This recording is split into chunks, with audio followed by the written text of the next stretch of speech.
Real confidence comes from character, values, and authenticity. It doesn't come from the watch you wear, the car you drive, anything, right? Like, you throw me in a jungle in the middle of Africa with some boxer shorts, I'll figure it out. And I'm fine with that. Because when bad things come, no matter what, they'll pass. And they're going to come. Exactly. So they're going to come no matter what. And they're only bad if you classify them as bad, right? So in my life, I'm either learning or winning, and whatever else doesn't matter. And no matter what happens, I'll be okay. I also have no concern whatsoever for what anyone else thinks. It doesn't matter to me, truly. And when you let go of that and just are truly authentic, some people will love you, some people won't. Most people are not okay with that. Most people are not okay with people not loving them.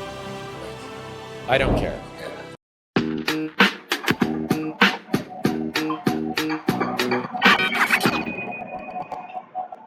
This episode of Pain Points is brought to you by Ringba. If your business relies on phone calls, you need to be working with them. Their technology will help you get the most money out of your marketing campaigns. Their call exchange, Ringba X, can deliver inbounds on demand to help grow your customer base. Now, I want to be transparent.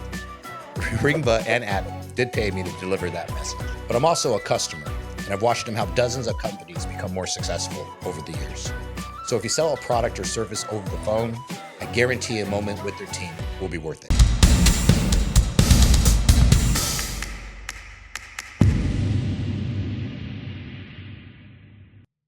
Are you stuck in that $3 to $10 million year-over-year revenue? Roofs in a Box is your all-in-one growth partner for modern construction companies. They combine AI, virtual staffing, and CRM solutions to help streamline operations. Replace your high fixed overhead with cost-effective systems and support. They empower you to run a smarter, leaner business, freeing up capital where it matters most. Mention this ad to save 10% on your next Roofs in a Box purchase. All right, man, we're here with Pain Points, where real pain equals real growth. Today, we're privileged to have Adam Young, CEO of Ringba. Thank you for joining me, man. This is only like 5 podcasts in, so it's kind of nice to have you as cut my teeth on. Well, you saved me from booth duty, so I appreciate it. You still do booth duty. That's awesome. I do booth duty at every major trade show we do, and a bunch of the minor ones too, and I have for over a decade now. Wow. Is that just to stay in the grind and just kind of like feet to the fire, or enjoy it, or? Well, I get to sit down with customers and connect with them on a one-to-one basis, which is really, really valuable. Right. But being there with your team and showing them that you're still involved and you're willing to grind it out with them is a very powerful thing. In a lot of scenarios at trade shows like this, the CEOs or the presidents of the companies might be here, but they're not in there on the ground with their people. And some people would say, as a CEO of a big company or one of our scale, that that's not a good use of my time. But the reality is I have no meeting scheduled with anybody at this trade show or the next one we're doing in a couple days. And I will be at the booth all day, every day, so that I can meet with customers. And also just being there and available for the team, they know I'm committed to their future and the growth of the business. Right. They don't feel like a cog in the wheel. And I've always had great relationships with our teams this way. And it's been really important to me to connect with customers because, like, you're a customer and you know a bunch of my customers. There's no question that if they need something and they want to connect with me, they know I'm here. You're always accessible too. Exactly. And, that builds trust with people, and it makes me relatable and just a normal person. And, it's really good for business. And I do it like this, by the way. Like, you're wearing cash. Jeans and T-shirt. I just wear a T-shirt. I hosted a dinner last night with 30 of the CEOs of the biggest companies here, just like billions and billions and billions in business in this room. And they were all in like suits. Right. Like, I think you and I are the most underdressed people here, probably. Yeah. Because, like, I don't know. I've been doing this long enough that doesn't matter because these people all know that I show up. And if they need something, I'm going to be there. And, like, that's what the most important thing is. Beautiful. Speaking of identifiable and just, like, grassroots and that kind of stuff, I love people that have humble beginnings, and I love people that are self-made. And a lot of my audience, or at least the audience I'm trying to target, are young entrepreneurs trying to come up in any space, really, predominantly construction and whatnot. But it's just people just don't know what they don't know, right? And I kind of want to talk about your evolution with Ringba as an entrepreneur. Maybe sometimes like where you didn't know where your next meal was coming from. Those pivotal moments in your evolution of like, I don't know if I'm going to be out of business or if I'm going to make payroll or yet alone like shut the doors kind of stuff. Can you kind of walk me through the Ringba in its early days and kind of your growing pains as far as growing before the success, before the now, but you know what I mean? Yeah, and so, I mean, for anyone who's young, there's so much opportunity right now. It's crazy. Right. There's more now than I had. You have the information of the world in the palm of your hand with an iPhone, which is really an incredible thing. And for the audience that doesn't know me, like I'm responsible for managing billions and billions and billions of dollars a year. Like, I don't know, maybe even a month at this point of business. And my background is no college degree. I used to drink constantly when I was in my late teens. I had to move back into my parents' house because my business failed. You know, like I've had my issues. I had a DUI when I was 21. That was really bad. I had to go door to door in downtown Detroit selling phone service through bulletproof glass in the fucking winter. I had a hole in my shoe because I couldn't afford to buy new ones. It was like take my girlfriend on a date or get a new pair of shoes. It was like take the girl on the date. It's like the one thing that brings me happiness, right? And so, like, I really struggled. I was negative 50K in credit card debt and like not making any money and commission only doing this. And I'd work for 12 hours, drive home, and then go to my parents' basement and like try and make money on the internet until I like pass out on this broken futon and like wake up at 5 a.m, do the whole thing over again. And I did that for nearly a year before I figured out how to make money on the internet. And so, you know, I grew up in a normal home. My parents made sure I had a really crazy work ethic. And let's stop there for a little bit real quick. I definitely want to hear the rest of this. The work ethic thing is coming up theme again from every entrepreneur that I've been talking to. Yeah. And one of the belief systems is, and I believe this, is like whether it's sports, you at a certain age, you got to kind of have this kind of hunger and ethic to happen because you're not going to create the muscle memory later in life. Exactly. Right. So I want to talk about that work ethic. Where does it come from? How old were you when you first had it? When did this, like, talk about that, and then let's get back to the story again on this evolution. You know, my parents really instilled it in me. When I was 13 years old and I wanted something, my parents were like, no, we're not buying you anything. They would buy things or pay for things that were educational. But anything beyond that, they wouldn't. And so my parents were like, you're good with computers. My dad helped me, and he's like, go print out 100 flyers and put them in people's mailboxes. And so I did. I rode around on my little bike, and I put them in people's mailboxes all through a bunch of neighborhoods, and I got some phone calls. What was the service? I would fix whatever there was wrong with their computer. Anything, okay. And at the time, there was no internet, basically. No one had it, and so they didn't know how to fix anything. It was usually like Windows drivers issues, and I was a computer nerd. And I charged $20 an hour. This is like 1990s. And so there's a lot of money. Oh, you had like the 1200 baud and 2400 baud and talking about those old school PCs. Exactly. And so I actually had customers, and I would fix their computers. Most of the time I'd have to bring them home, like take the computer home, and I would just charge $20 or $40 and whatever it took, just fix it. And then I got a paper route, and I did like daily paper and then Sunday paper, which was a nightmare. I did 125 homes. It was a lot, actually. And I would figure out ways to do extra services for people for tips. And so like one guy wanted his paper on his kitchen table, of like literally walk into his house and lay it out on the kitchen table, and he gave me, $10 a month. Wow. And I would just like figure out how to get a little bit of extra money from people and put the work in. And this came from my parents. They put me in athletics really young. I swam and played water polo from a young age, and that's brutal. I was up early in the morning before school for hours, and then all summer in a pool. And then my parents, like they wouldn't take any shit, and at the time I hated it, but I'm really grateful for it now. And if I have kids, they're fucked.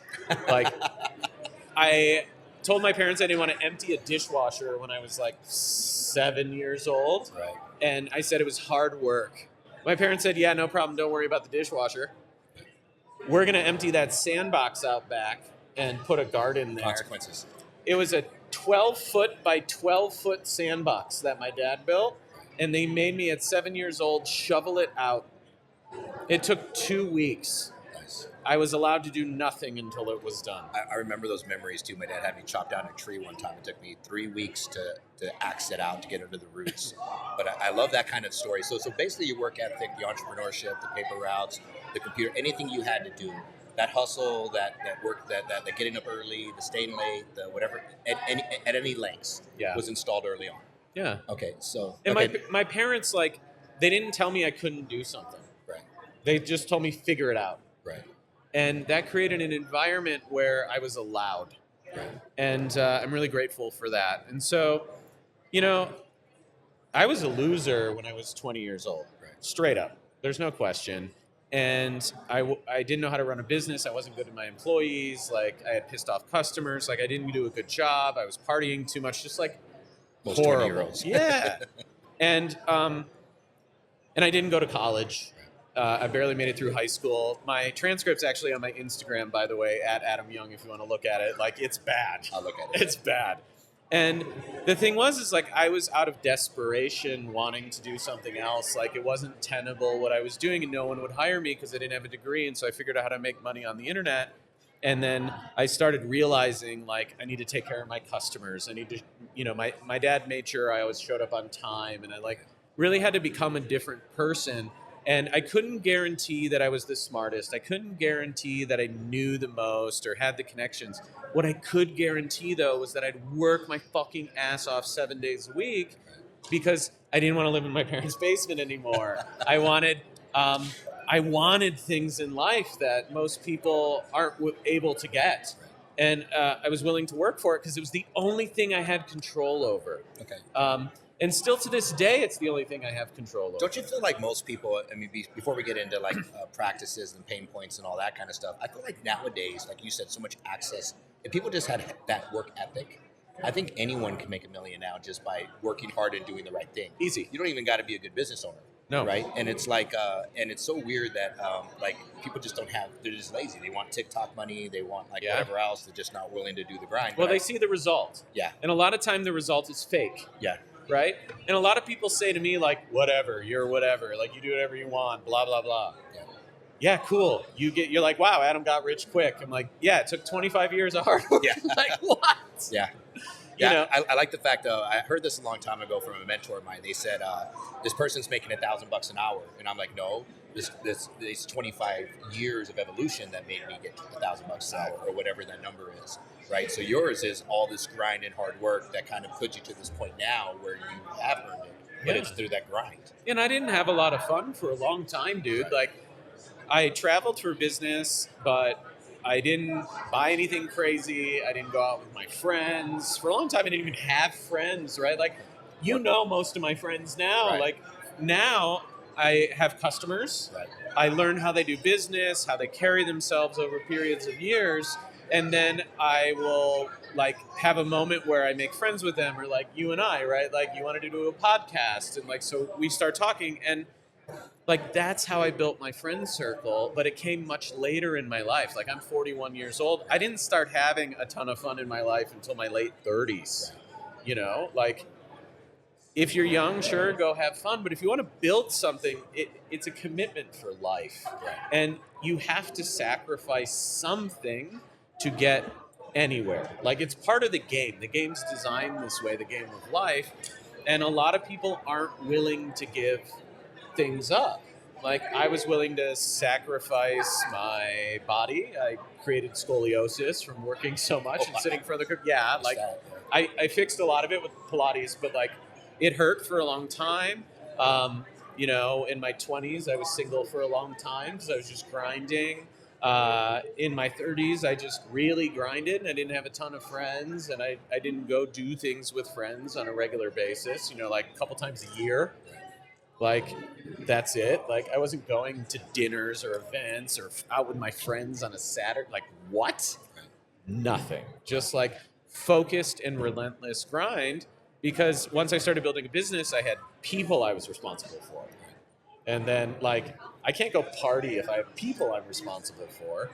And it's just like a never-ending commitment. So let's talk about Ringba for a second. Sure. In the early era, in the early days, and I just want to talk about like the growing. Like, what are your like biggest lessons early on? Like maybe a moment you got kicked in the teeth that you had to have like resolve from, or something that you had your back against the wall where you're like, dude, I don't even know if I'm going to be able to stay in business, but I made this is a sacrifice I did, or maybe a lawsuit, or something that just kind of, because I know my first legal thing, like I couldn't sleep at night, and now I'm kind of numb to it. All of the above, sir. Like, so we founded Ringba in 2015 after another business of Harrison and mine failed. What was that one? We were doing click arbitrage. Okay. And Google and Microsoft and Yahoo changed the search feed rules, and they didn't allow certain traffic sources anymore, right? And so a lot of companies went out of business. It was like, it sucked overnight. We couldn't run our business anymore, and we had to figure out something new. And so the geniuses that we are, we decided, let's go get into advertising technology, like the hardest shit ever to build, the most expensive stuff ever to build, the SaaS products. Yeah, exactly. Just like ruthless. And then we're like, well, we don't want to answer to anybody, so no VC capital, no outside investors. Like, let's just do the hardest thing possible, torture ourselves. And bootstrap it the whole way. Bootstrap it the whole way. Beautiful. And so, we did, and I have a technology background, which was helpful, but we thought that we would build technology, and we have been in the affiliate marketing industry for 20 years, people would just do business with us. Right. That did not happen. Shocking, because I feel like you got maybe this is how I know you now, but I feel like you just got this rapport where like you can just drum up businesses by texting people or doing whatever because you have that history. So did no clients or just None. kind of, wow. No one would talk to us. No one would do business with us. No one wanted to deal with switching. There was only one player in the game. Like the industry, like our call space wasn't that big at the time.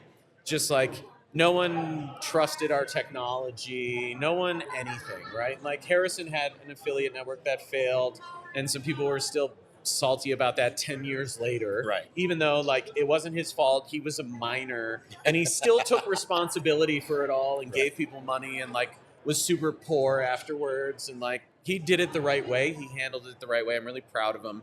I knew him. We were friends at the time, and like so we were dealing with that. No one would do business with us. Our first customer we got in 2017. It was so 2 years later. 2 years later, it was a friend of ours, and like. We were really happy about that. And then our CTO was like taking a reduced salary for equity and was basically like, guys, listen, I did this because you said you would bring customers in. And like, we built this incredible technology. It's built correctly.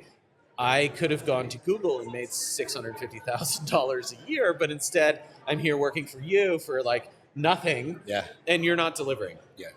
And I remember... So you got no clients, pissed off partner, like struggling. And also our developers all make like high six figures. We're like burning millions of dollars in cash a year. So like losing money and like all of this. And I remember like laying on the floor in my kitchen and just like having a panic attack. Right. And the reason I had a panic attack is because I thought about it and realized like, I am not delivering. Right. It's not the customers. It's not the team. It's not my partners. It's me. Yeah. And I just... Was there depression around that too, and self-worth and all that kind of stuff? Or is it... No, because I'm willing to feel it. Yeah. So I just laid on the floor literally for a couple hours until like my face was stuck to the floor because of the snot. Oh, wow. Yeah. Like it was like deeply painful. Because I had made commitments to the people I cared about the most and I wasn't delivering on them. And so I had to start asking myself in that moment, like, what am I not doing? What do I need to do? Like, obviously, I'm not trying hard enough. Obviously, I'm not making the right decisions. Like, what fears do I have that are holding me back? And I had to, like, really be honest with myself because it just wasn't working. And so I peeled myself off the floor, like, cleaned it up, went and took a shower, and, like, just passed out. And the next morning I woke up and was like, all right, I need to start hiring salespeople. We need to invest more. I need to do this. I need to come up with strategies to win a market that doesn't want me. And like, I really sat down and thought about it and thought about how to grow the business in a very different way, and just committed to doing it. Wow. And it was a really great time of personal growth for me as a leader. But these moments most people can't get through because they're unwilling to look inside themselves and say, like, I'm the fucking problem. What do I need to do I differently? have a philosophy that says if I'm not the problem, there is no solution. Exactly. Yeah, and it's people just are so willing to place blame or do whatever, they just can't take ownership and move on. Yeah. Yeah, even if it's a wrong decision, maybe I've did the wrong partner, maybe I've done something wrong to bring me to this point. What can I grow from this? Yeah, it doesn't matter. Like, whatever, if you're running a business, whatever happens, Yeah. it's your fault. Yeah, all the blame or all the credit, one of the two. I don't even want the credit, Yeah. just the blame. Yeah. Because then I have control. Yes. Because the only thing I have control over is me. Right. And the only competition I have is me. Yeah. And so this is like also one of the things in life, the way the game is designed, it's all inside your head. And the moment you externalize any of it is the moment you're going to lose because you can't control the outcome then. And so, I mean, nothing will make you grow faster than starting a business. Like, Yeah, my biggest pain, my biggest growth has all happened as entrepreneurship. yeah, Personally and spiritually. yeah, because same. because it forces you, right? Yeah. Oh wow. Okay. So when did you finally Okay, so you just talked about all the struggle. Thank you for that. I mean, that's raw and real. When did you finally make your first profitable season? Because up until now you're just hemorrhaging. Yeah. And a lot of promise there, a lot of handshakes, a lot of hope. But at this point, you're still just investing into it. Yeah. So we continued to invest all the profit back into the business. Of course. Yeah. And so it was like break even or lose money on purpose until 2020, end of 2020. So you brought up a good point. This is another thing I hear with entrepreneurs. And a lot of entrepreneurs, even in the lead gen space or whatnot, use their business account as a personal checking account. Oh, yeah. And for me, I always say that's the worst thing. And you need to run it like a business. Mm-hmm. And you brought up a point that I just don't think most entrepreneurs do. Like you said, all of my profit went back into the business because you got to scale and grow. Oh, 100% of it. So you can't pay yourself until your business is actually a true business. Ringba founded 2015. I received my first paycheck in 2021. Well, and that's the point. So and I was one of the 6 lowest years. paid. Yes. Yeah. Wow. Yeah. I love that sacrifice, man. That's incredible. Yeah. Still, to this day, I make less than almost the entire engineering team. Wow. I don't care. Yeah. Like, I'm wearing an Aloe t-shirt, sir. Yeah. Did you notice my watch? No. Yeah. I don't care. And so, like, that mindset about not caring about status or things serves me very, very well. Yeah. Now, like, look, we're very successful. Harrison and I have done very well as partners before this. We saved our money. We've invested it together well. We own other businesses. Like, we're fine. And that's a luxury that a lot of entrepreneurs don't have. But I'm going to tell you right now that I would be fine not eating to make the business work. I don't need a nice car. I don't need a car at all. I don't need anything except to win. And that's the sacrifice I'm willing to make. And so if you want to come compete with me, good fucking luck. Because whatever you need in your life, I don't. Yeah. And I don't have a problem moving back into my parents' basement. They would be very happy to have me there, I promise you. And like, it's just like, none of this stuff matters. And when it doesn't matter, it frees you to make very different types of decisions. Right. And the funny thing is like Ringba, we have over 100 people in the United States now. It is extremely well capitalized. We still don't pull money off the table. Like, I make a fair salary for being a CEO. It's probably more fair to the company than me. Yeah. Like, it just doesn't matter to me. It's like, I don't want anything. What I want is my people to have an amazing future, and I want them to win. And like, my focus is entirely on other people and their success. So let's go to that, man, because I love that mentality. I don't think it's enough in enough business. You did a very altruistic point of view. Mm-hmm. And Dave and I talk about this all the time with win-wins, right? It's a loyalty thing. And I don't hear that serving kind of attitude with a lot of business owners. One, where did that come from? And because was it an intuitive, was it like a spiritual experience or something, or but that kind of mindset is either taught, but it's not common in business. You just said right now, I'd rather have my people succeed than me. Yeah. So where does that come from? Well, to be completely candid with you, that is the most powerful way to operate with the highest chances of the greatest success. Right. No, I mean I understand the selfish gain from it. Yeah, Dave and I talked about that's it. the selfish gain. Yeah. And also, when you do that, you're optimizing for fulfillment. Yeah. And that's what I'm optimizing for. Fulfillment, not money. Yeah. And so when you optimize for fulfillment, you can run through a brick wall. It doesn't matter how stressed out you get. It doesn't matter what's going on. Like, it just doesn't matter because your reasons aren't you.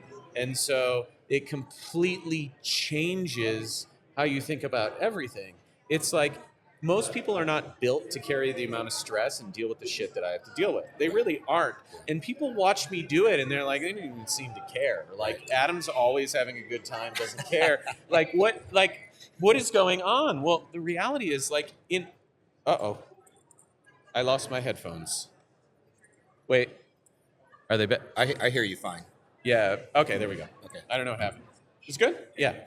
So, the reality is, in my kitchen, I have hundreds of miniature awards we've given customers hanging on the wall in my kitchen. Yeah. You know, like there's $340 million a year worth of awards I've given customers, like next to my pantry. Yeah. In my hallway coming into my house, there's $400 million a year worth of awards hanging on the walls. Yeah. Upstairs, you walk into my bedroom, there's like another God knows how much, hundreds of millions. There's like $500 million stacked on the floor. Yeah. And it's just like, I look at that every day. And so if I have a problem or a lawsuit or whatever it is, I'm like, Yeah. because these are the people I'm responsible for. And like, if I keep doing what I'm doing, I'm going to change these people's lives. They have combined tens of thousands, hundreds of thousands of employees. Like, I do what I do. And like, so many people are affected by it that it doesn't matter what I have to carry. So you brought up another, and this is a huge lesson, and I'm guilty of this. So I'm not. You almost sound like you're like walking on water with some of this stuff. So I'm kind of envious. But for me, I have to almost go through the rearview mirror of experience before I don't get stressed. Like now, if I'm sued, I'm like, oh, another lawsuit, right? My first one though, I couldn't sleep for like weeks until the case was closed. Now it's just like part of the course. Sure. Bring it on, right? Is that your testimony as well? Or have you always just been kind of like water off the back like a duck kind of thing? I think it has a lot to do with how authentic you are with yourself. Okay. So real confidence comes from character, values, and authenticity. Right. It doesn't come from the watch you wear, the car you drive, anything like that, right? Like, you throw me in a jungle in the middle of Africa in some boxer shorts, I'll figure it out. Right. And I'm fine with that. Because when bad things come, no matter what, they'll pass. And they're going to come. Exactly. So they're going to come no matter what. Yeah. And they're only bad if you classify them as bad, right? So in my life, I'm either learning or winning, and whatever else doesn't matter. And no matter what happens, I'll be okay. Right. I also have no concern whatsoever for what anyone else thinks. Right. It doesn't matter to me, truly. I love that. And when you let go of that and just are truly authentic, some people will love you, some people won't. Right. Most people are not okay with that. Right. Most people are not okay with people not liking them. Right. I don't care. Yeah. Because for me, it's a filter. The people who want to be around me are the ones who want to build, who want to be transparent and honest and grow and learn as a person and want the people around them to win. That's not everybody. That's like 5% or less of people. Easily, yeah. Easily, right? So that means that most people are not going to vibe with who I want to be. Yeah. And if you want to be a certain way, you can only surround yourself with people that are like that. Otherwise, you will become what you don't want. It's irony you bring this up because I think a lot of my early entrepreneurship, I had more of that stress and that identification and that I almost feeling like a fraud in the space. Now, my new holding company is called Rising Tides. Yeah. And the reality is, all my companies, everyone on my team, all ships rise together. Exactly. And so I love that philosophy. I love that mindset. Yeah. I just had to. You're younger than me by almost a decade, but yet you came to that conclusion much quicker than I did. So I'm kind of envious for that kind of life lesson. Yeah. I mean, I think the way to look at it is we all learn different lessons at different times in our lives. You learn different lessons than I have that maybe I'm not there yet. Right. You know, I'll be vulnerable with you. Like, I went through a lot of personal struggle last year. I broke off an engagement, right? And so I'm dating someone absolutely incredible right now. Right. And she learned the lessons I learned last year Wow. as well. Yeah. She's like significantly younger than me. And I wish I learned those lessons when I was her age. It would have saved me a lot of pain and struggle, but I didn't get to the point where I needed to learn them yet. Right. And so, like, the reality is you learn the lessons when you're willing to learn the lessons. Right. And so it doesn't matter where you are on the ladder as long as you're climbing. So let me ask you this, because this is kind of an interesting, like, learn through your lessons type of thing. Is there anything you would do differently now, knowing what you know now, like in work and business and relationships? Or do you feel like every one of those was just a stepping stone you needed to do to be molded into the man you are today, kind of thing? Well, I do agree with that. But obviously, if I can go back in time and make some different decisions, I would, based on what I've learned in the process. And if you can recall, not to put you on the spot, but do you have like 2 or 3 of those lessons you'd like to share, like you wish you knew? Yeah. I would have taken much better care of my health in my 30s. Health is my number one priority. I see now. that all the time on all over on Facebook and Instagram and whatnot. I love the fact you actually broadcast that too, because people need to see that and celebrate it. Yeah, like literally there's an email right here. Like, here, let me share it with you. I think, we won't name any names, but like, I think it's really important to understand what you need to do to actually like learn and prioritize in your life. Like, you have to make sacrifices no matter what. Yeah, and this is physical, spiritual, and and obviously monetary. Yeah, like, so I'm on a board and they want me to come to the meetings, but the meetings are in the middle of my Pilates class. So that means I won't go to the meetings. Yeah. And they're like, what? Yeah. This is a board. And I'm like, cool. This is the most important thing in my life. Me, because if I die, I can't take care of the people I'm responsible for. Right. If my body's not in the best shape it can be, I can't serve the people I'm responsible for at the highest level. And so I will not compromise that. So when you were younger, in your 20s and 30s, when you were going through these growing pains in business and life and in general, did you sacrifice your body for those things, or have you always been having that work-life balance of at least taking care of yourself? Well, first of all, there's no balance as an entrepreneur. You fucking forget about it. Anyone who says there's balance is lying to you. You only have 2 options, right? Do it wrong or integrate. There's no balance. Balance is not possible if you want to win, okay? Right, yeah. You can't be like an entrepreneur and like growing a business, but also like, like I'm only going to work 12 hours a week. Yeah. Okay? And so, no, for me, it was a priority issue. Okay. Like, I would lie to you and myself, more importantly, that, I care about family and friends and relationships and like my health and whatever, and like business, whatever. But the truth is, my priorities were business and whatever the fuck else. Everything else came secondary. What? Yeah.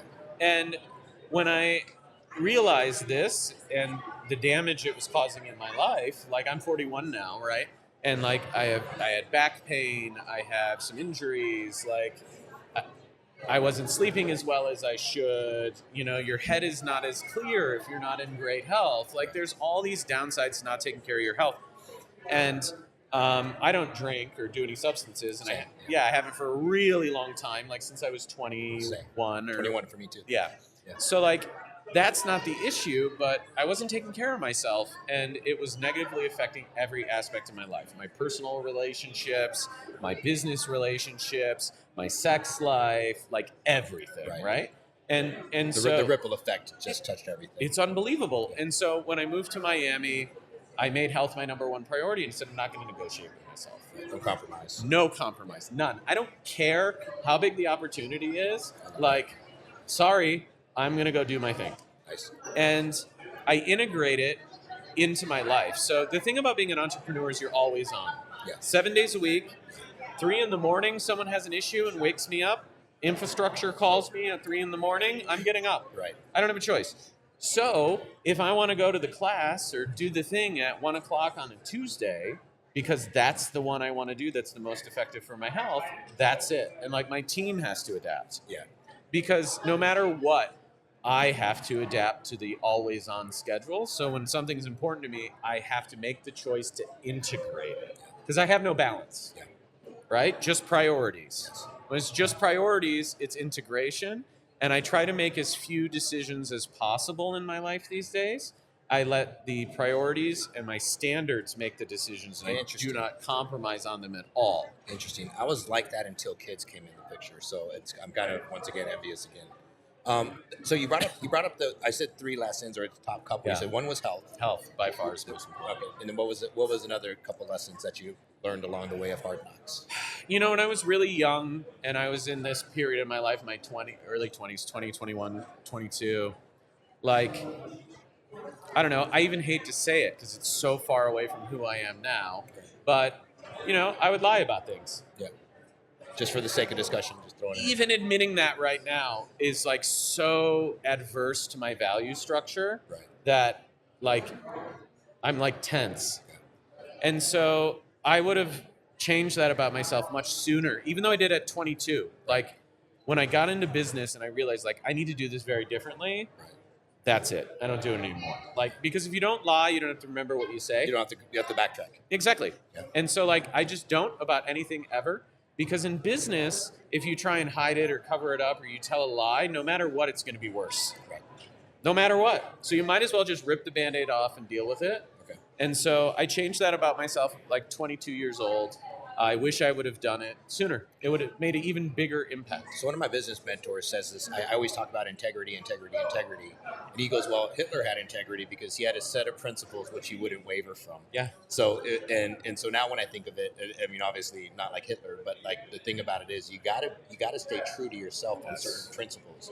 So honesty and health are 2 amazing fundamental principles to have integrity to live your life by. Exactly. And this is what we were talking about earlier, right? Like, you're like, how are you this way? Yeah. It's like, my values and my character are very clear. Yeah. I don't negotiate or compromise on it for anybody, or even if it's going to hurt. Yeah. I don't care about the pain. Yeah. Because life is pain, and you either learn to deal with it or not, right? You can't make it go away. And so I'd rather become like incredibly good at dealing with pain, which I have been at this point.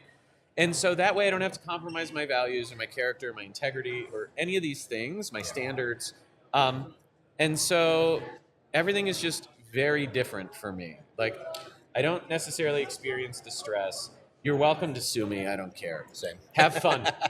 Like, if you really want to do that with me and you've seen this podcast, go watch my other stuff first before you do it. Instead, you should probably call me and tell me what the issue is, and we probably can figure it out. Probably resolve it, yeah. Exactly. Like, that's the best. Man to man, eye to eye, belly to belly. Exactly. And you know what? I'm willing to take responsibility for things sometimes that even isn't really my responsibility. Like, I've had customers make mistakes and do something wrong, and like I needed to give back money, and like they didn't deserve it. I have a philosophy. It's in all parts of my life. I say even if I'm 10% wrong, I can make 100% amends for my 10%. Yeah. And it's like, and if it doesn't, it's not about being right. It's not about being whatever. I can own that. Yeah. You know. So if I have a part, even sometimes I don't, I'll make up a part. Just move on. Well, look, I think this is very interesting in business. Like, I'm a very intense, unique individual. I recognize that. And, you know, like, to do business with me is great because you know I have your back and you can always call me and I always show up, right? To not do business with me is not fun because I take sides. Yeah. But the reality, We all do. Yeah, but the reality is like it's super hard to compete with Ringba because my values are Harrison's values, they're Ringba's values, and you know, like these guys are willing to put the work in to make sure that their customers win and they have integrity and they're going to show up, and their behavior for customers is extremely predictable. Right. Like, I was at dinner last night, and my good friend, who's the CEO of a healthcare company, like, I love doing business with them. We've been doing business with for years, and he was making fun of me because I wasn't drinking. And my reply was, don't you want the guy responsible for the technology that powers all your revenue to be like me? And he was like, fair statement. actually, yeah, I'm never going to make fun of you for not drinking again.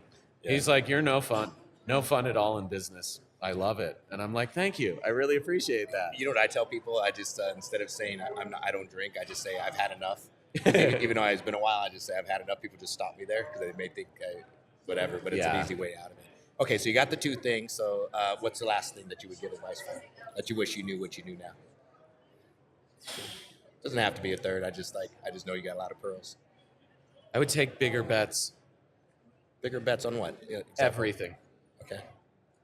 Go big, go home kind of thing, or what? No, it's a reflection of how much I trust myself.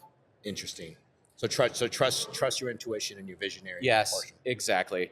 So like my personality type is extremely heavy on intuition anyways, Yeah. but the moment I stop to think about a decision is a problem for me. Okay. So your superpower really is navigating the landscape. Yeah, and seeing the end game. At this point in my life, I have no voice in my head. Okay. Like there's no self-doubt. There's no like, oh, should I do this? Should I not? Whatever. Right. Like it's off. Wow. And I can just make the decision and see the future. Nice. If I deviate from that, I nerf myself. And I've done it many times, you know, like outside of like this type of business. Like for instance, I know engineering, I know AI, I know how to build the models. I built my first model in 2015. I understand how all of it works. And in early 2017, I started taking NVIDIA positions. Yeah. I knew then that I should be taking the majority of my net worth in those positions. Right. And it would have been fine if I got it wrong. I didn't do it because I started asking myself, like, oh, should I balance a portfolio? Or, oh, like, what would these investors do? Like, whatever they would do doesn't fucking matter. They don't understand. Yeah. And so I get it now. I did extremely well on that position. I should have made $1 billion. Yeah. And that was the fourth time I made $1 billion mistake. Yeah. Wow. Yeah. Expensive lessons. Yeah. And so now I trust myself. Do you feel like you learn more? And we got to wrap up close after this, but a couple questions. Do you feel like you learn more through your failures or your successes, or kind of both? You learn nothing through success. I agree. Yeah. So what happens in business for a lot of people, and this is a very interesting story. I'd like to tell it. So I had a kid come over to my place to buy a desk off Craigslist. Okay. And he just moved to Miami from San Francisco. And he says to me, yeah, I had a startup. It was funded by Andreessen Horowitz, we decided it wasn't good to, keep it. And I was like, what? You mean it failed? He's like, yeah. And he's like, but it's okay. They didn't seem to care about the money. And I said, and that's why you didn't. That's why your fucking business failed. It's someone else's money. Yeah, exactly. And I was like, this kid just shows up. Like, first of all, in Miami, we don't fucking care. Like, oh, wow, prestige, great. We don't care. Everyone has money. Yeah, exactly. And not only that, they earn it. Yeah. So, like, we don't care. But the reality is like, he went and got a job. And I literally said to him, like, you went and got a job? Like, what? I said, what the fuck are you doing? Yeah. Like, no one ever gets it right their first time. Their first business is going to fail. Maybe your second, maybe your third. Like, what are you doing? Like, you took someone else's money, you burned it down, you didn't do it right. You're not going to take those lessons you learned and then try again? Right. Like, what the fuck? I also don't like the fact whenever. How do you feel about when everyone just like kind of flexes like everything's always good? Because for me, like I'm new into roofing, right? I'm in 11 states right now. Yeah. And I have 2 that are doing okay, and I have 1 that's just hemorrhaging money, right? And it feels like, but I feel like it's almost like people don't want to talk about like, hey, I'm struggling in this area. How do you feel about people that just that just think that business is kind of just like this all the time, or entrepreneurs that are almost like in the limelight, just saying that everything they touch turns to gold? Do you believe that, or do you think that's just smoke and mirrors? No, it's just ego. Okay. Ego, Right? Yeah, definitely ego. Like, look, if I wanted to get into roofing, Right. let's say the exchange was going to add roofing, Right. which is something we may do actually. I'm hoping it does. Yeah, exactly. You should talk to Adam. Like, we'll do it. Right. My first question to you is going to be like, hey, can you teach me about roofing? Like, what are the ins and outs about roofing? I'm not scared to be like, hey, Ed, I know nothing about this. Will you Right. tell me? Because I'm inquisitive. A lot of the entrepreneurs, they don't want to go ask for help because they want to show. It's to them, it's about like status and showing. Yeah. But what entrepreneurship really is about humility 100%. and learning. 100%. Okay? And like, sure, if you follow me on Instagram, you're gonna be like, oh, okay, Adam, right? Like, whatever. But really, truly, how I got to that place was I asked people for help. I call my friends, I make relationships, and like, I'm not scared to ask questions, be like, I don't know how to do that. When someone says something to me and I don't know what they mean or what the answer is, I'll be like, hey, what's that acronym? Right. Like, what's that? Like, I will literally stop our developers and be like, hey, hold up, what's that? And they'll just like tell me. And the thing is if you don't know, a lot of entrepreneurs are like, fake it till you make it. Yeah. Don't fake it till you make it. It's expensive. It's expensive. Yeah, don't fake anything. Whether it's lost clients, spirituality, income, whatever it is. Yeah. If you are talking to someone or sitting in front of someone that has the answers you need to grow your business, you should be asking them the questions because most people don't. And when they do, you'd sit down and teach me roofing if I asked. 100%. And if you were some kid that read my book and showed up to LeadsCon and was like, Adam, I have these like 5 questions about your book and I came prepared and I watched your 4 interviews. Could you give me 10 minutes? Right. They're like, sit down, I'll talk to them for an hour. Right. Right? But no one is this way. Yeah. No one is this way. Very few. And it has a lot to do with not wanting to embarrass yourself about not knowing. Yeah. But the thing is every single one of us did that. 100%. And we'll do it again. Yeah. Yeah. I mean, still, even today, like, and I'll end with this, and this is the last question, and then wrap it up. Like, I want people to know how to find you, talk Sure. about your book, little shameless shout outs at the end would be great. But the evolution now, like where you're at, and I know we haven't really talked about your platform and who you are and whatnot, but there's a lot of change coming up right now, right? In business and growth. We just Yeah. talked about a lot of change, a lot of pain. Yeah. So how do you see the evolution of AI, your technology stack? Like, how are you growing right now personally in business? I know what you're doing personally with the yoga and Pilates and doing what you do to take care of yourself nutrition-wise. But in business, how are you preparing yourself for the next stage of growth? And what does that look like today for Adam? Yeah, I mean, I took our innovation team back over, so I run innovation at Ringba again. Beautiful. And I'm back into the weeds. I have brilliant people on this team, and I'm pushing them to build technology that doesn't exist. Right. And, you know, like, I let them do what they're great at. I ask them a lot of questions, and I steer sort of the vision and like control the outputs so that it's not like, hey, we're going to do this massive build. We're going to do it iteratively in chunks. You know, the AI thing is really cool. And if you go on Twitter, everyone's like, one shot prompt, Airbnb is dead. I'm like, okay, like have fun getting the customers, right? Like business is about the customers. It will always be about the customers. And if your focus is not on the customers, you're not going to win. 100%. And so when I think about it, you know, I have the moat of scale. Like people can vibe code a platform like mine, but good luck with the scale. Like the infrastructure and the maintenance and making sure it's up and like, oh, you can't write software, but you can vibe code. Well, when your platform goes down on Tuesday, how the fuck are you going to fix it? Quickly. Not quickly. Yeah. Exactly. Yeah, you want it quickly, Yeah. right? But they can't. They don't know how to do it. They don't have the engineers. They don't have the infrastructure. Exactly. And so what you're going to see happen and what we're seeing happen at our business is I have incredibly talented, incredibly smart people using these tools to optimize their workflows. Like the AI isn't writing our core code and competency. It's cleaning up the unit tests and the documentation and like doing the tasks that can't cause damage. Right. And the rest of it is done by brilliance. Yeah. And that's going to continue to change. AI will do more and more, but it's going to be the human brilliance that's wrangling the AI to make sure that platform is up so that your business isn't affected. Our mission doesn't change. It's to help our clients grow their business. The clients are the focus. Love that. If you have the vibe code, I'm going to one-shot Ringba, blah, blah, blah, okay, that's about you. Yeah. That's not about the client. Self-preservation. Yeah, exactly. You want to take food off my table to like make some money and like, sure, maybe you get some customers, but like that's not a long-term vision or plan that's going to lead to massive success. The number one most important thing in business is your customer, and AI is never going to change that. The customer will always be the focus, and even if the AI is the fucking customer, that's the focus. And so most people don't learn in business that the customer is the focus, but the ones who succeed do. And that's always going to be the most important part. And like, it's always going to be complicated to compete with businesses that truly care about the outcomes for their customers. And so if you focus on that, I don't care what industry you're in, you're going to win no matter what. And in closing, I just want to do two more things. One, how do people find you? And then two, to talk about just a little plug for your book. Sure. I want to hear about both. So you can find me on Instagram at Adam Young, or you can find me on X or Twitter at Arbitrage. Oh, wow. Yeah.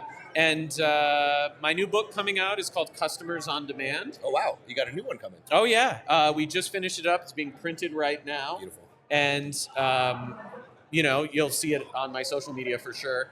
But it's designed for any business owner that sells or sets appointments over the phone, how to create inbound calls, buy inbound calls to grow their business to however big they want to. It's like literally like how to get customers on demand. Wow. And so over the last 20 years, for 10 years, I was a high volume affiliate and I helped grow other people's businesses through advertising. For the last 11 years, I've ran Ringba, which powers thousands of businesses and like billions of dollars a year worth of inbound phone calls. And so I've learned a ton. I've distilled it into less than 100 pages so that any business owner can read it quickly and understand it and grow their business.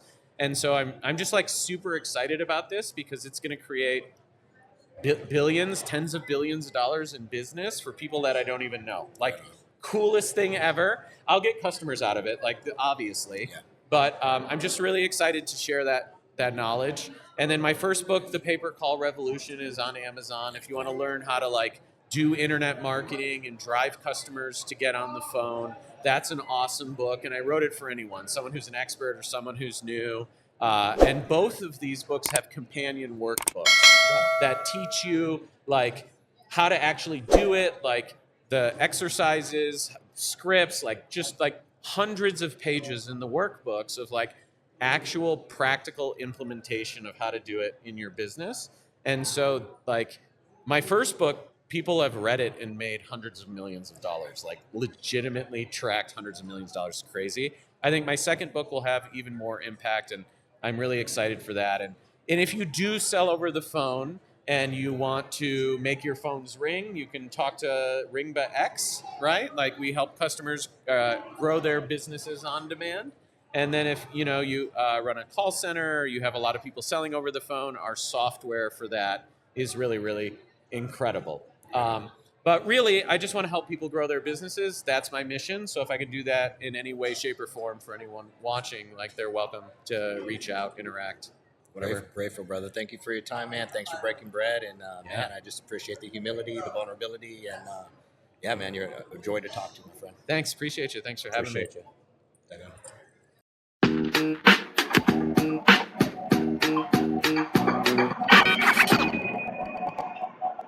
This episode of Pain Points is brought to you by Ringba. If your business relies on phone calls, you need to be working with them. Their technology will help you get the most money out of your marketing campaigns. Their call exchange, Ringba X, can deliver inbounds on demand to help grow your customer base. Now, I want to be transparent. Ringba and Adam did pay me to deliver that message, but I'm also a customer, and I've watched them help dozens of companies become more successful over the years.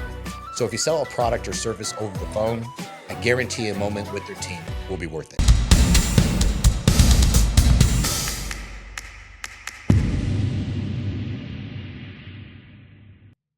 Are Are you stuck in that $3 to $10 million year-over-year revenue? Roofs in a Box is your all-in-one growth partner for modern construction companies. They combine AI, virtual staffing, and CRM solutions to help streamline operations. Replace your high fixed overhead with cost-effective systems and support.